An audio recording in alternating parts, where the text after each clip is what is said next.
ikiganiro nakagaruka kuri Jesus Army, muri kumwe na Pastor Deo, aho tuganira ijambo ry'Imana tukungurana, kuko mu gihe cy'imperuka hari byinshi cyane bituvanga, ndetse tutagiye muri Bible ngo tumenye n'iki cyanditswe n'iki Yesu Kristo yavuze, bikaza kurangira dutakaye. Rero bavandimwe bene data, nifuza yuko tujye mu byanditswe tukiga, tukicara hasi tukiga. Imana yacu nishimwe. Rero uyu munsi nifuje yuko twiga ijambo rivuga ngo ibitangaza nk'ibirangaza. Ibitangaza nk'ibirangaza.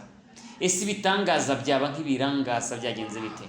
Ikintu kikurangaza ni ikintu cyatuma uruzinga focus, ni ikintu cyatuma utinumbero yaho wajyaga ugatinda se cyangwa se ntuzanagereyo.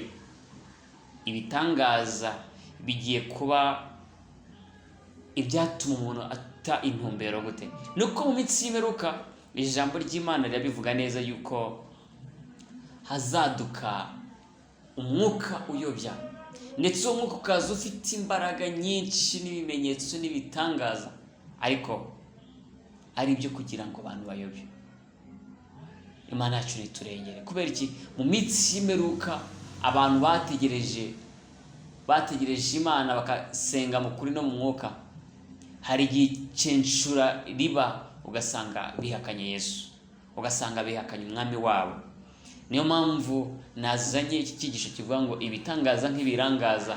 Bavandimwe bene data, dufatanyije urugendo rugana mu ijuru, ndagira ngo mbasabe kugira ngo ibitangaza bya Satani bitari buze kuba byatuma uta intumbero, ugatuma uva mu byizerwa. Imana yacu nishimwe.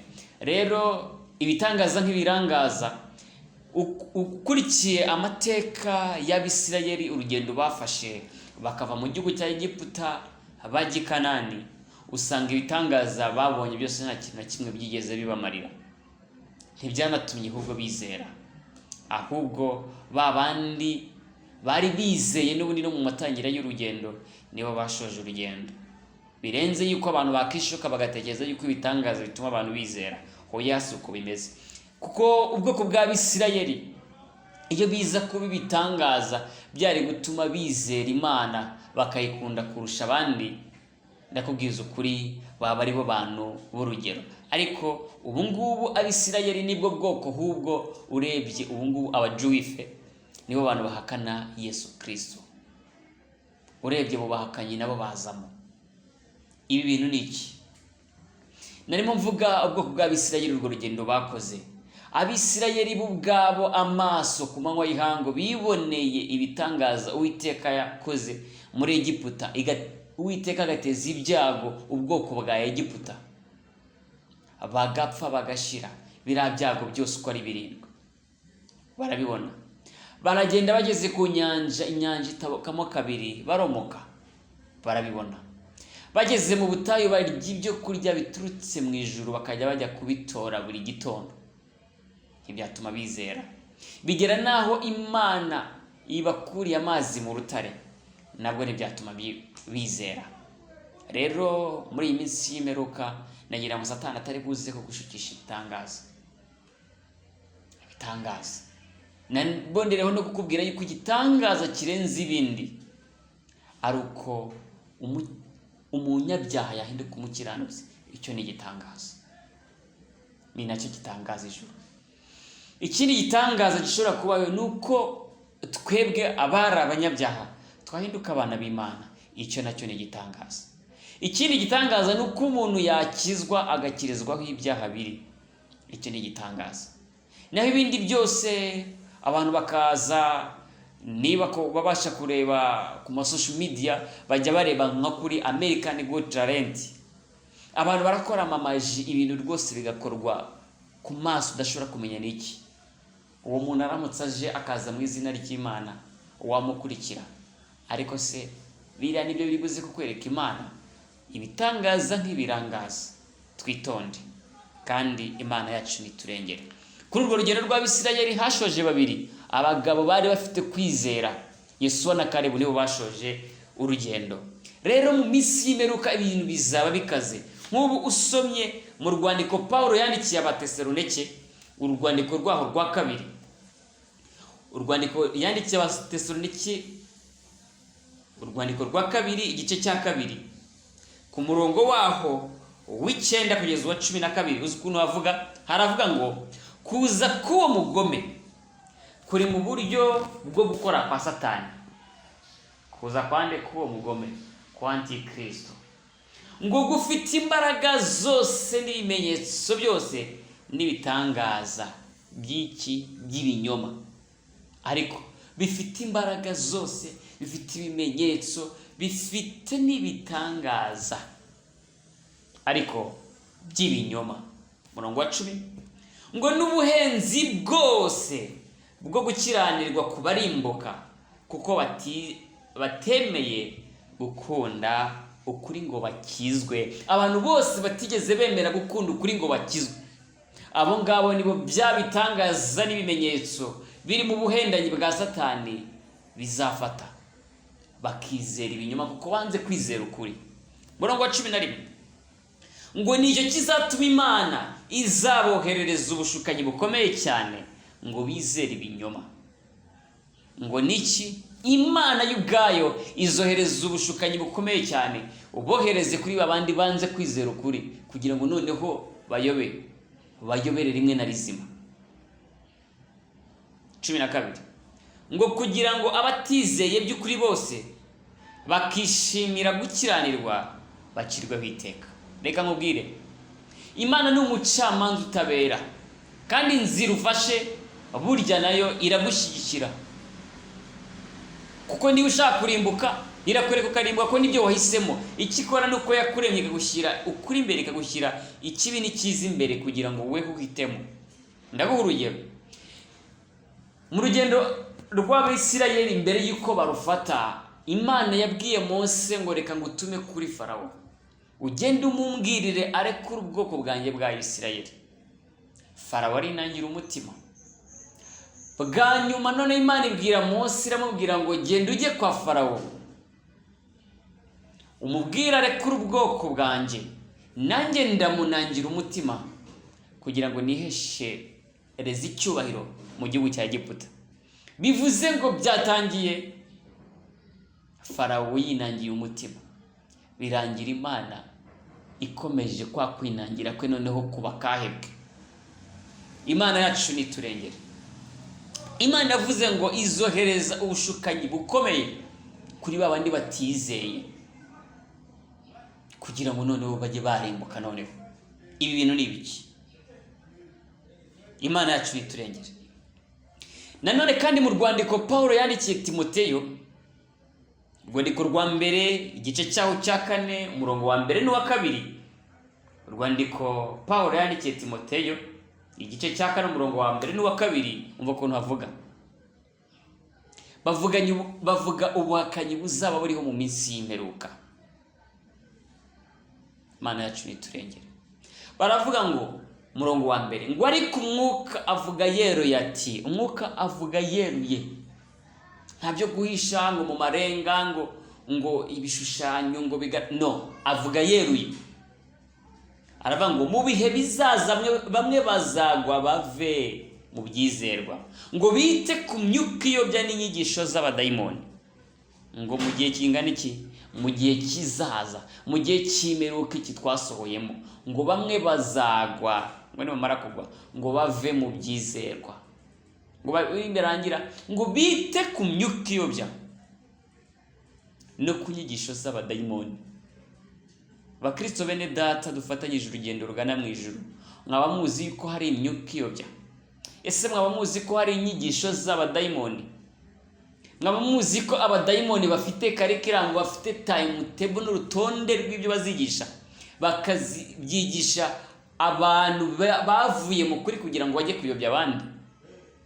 Icyo nicyo ufite kumenya cyo mu minsi y'imperuka.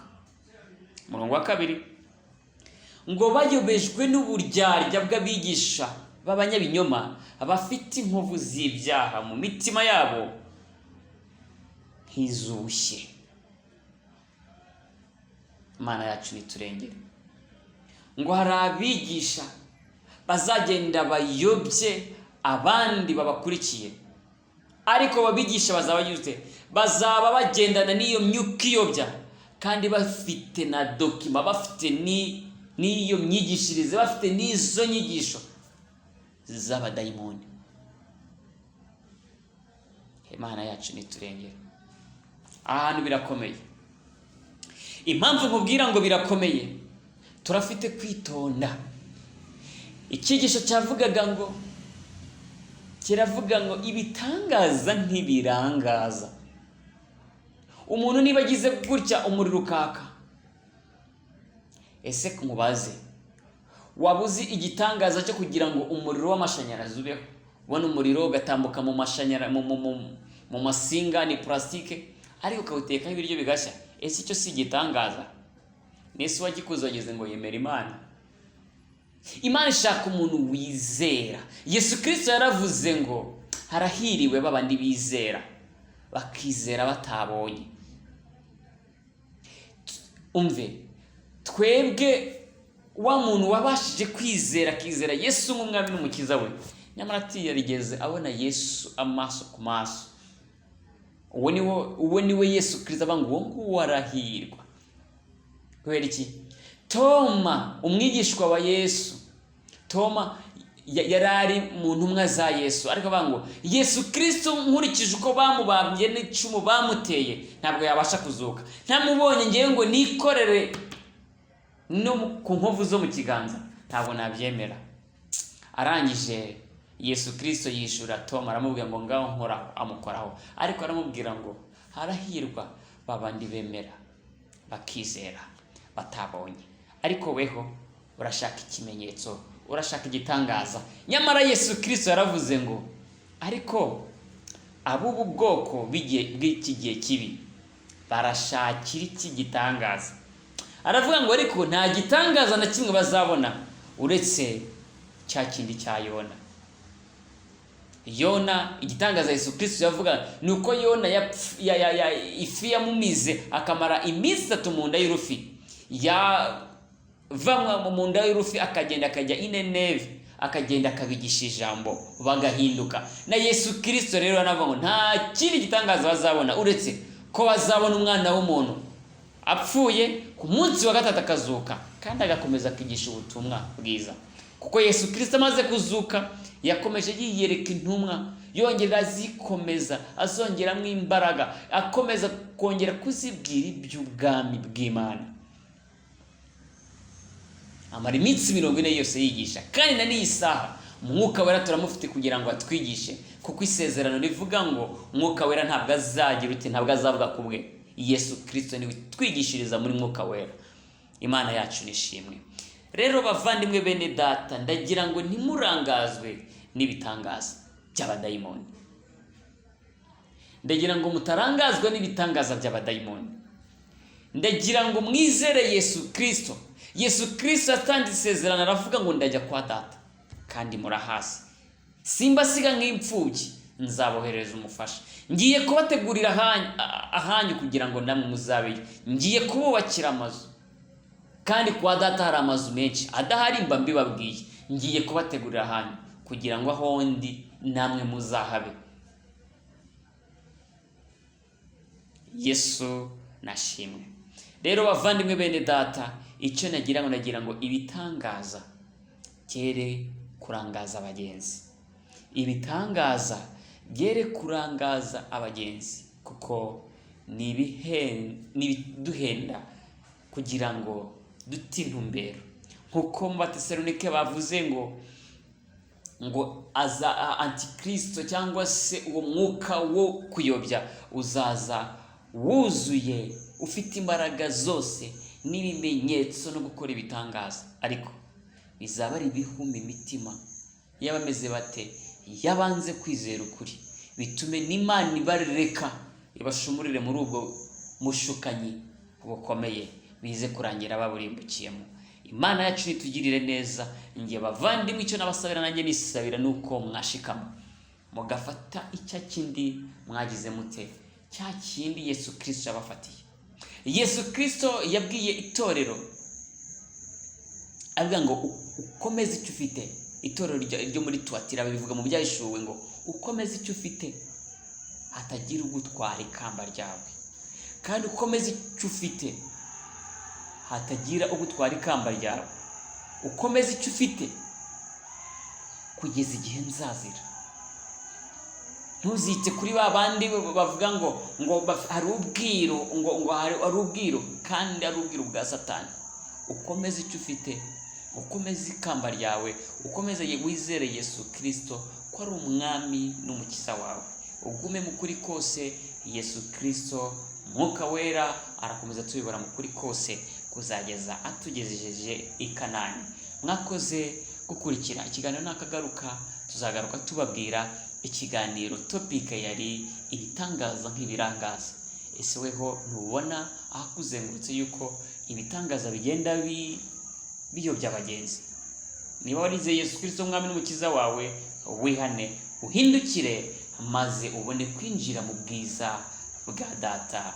Ciao ciao. Mwakoze kudukurikira. Yari Jesus. Amen.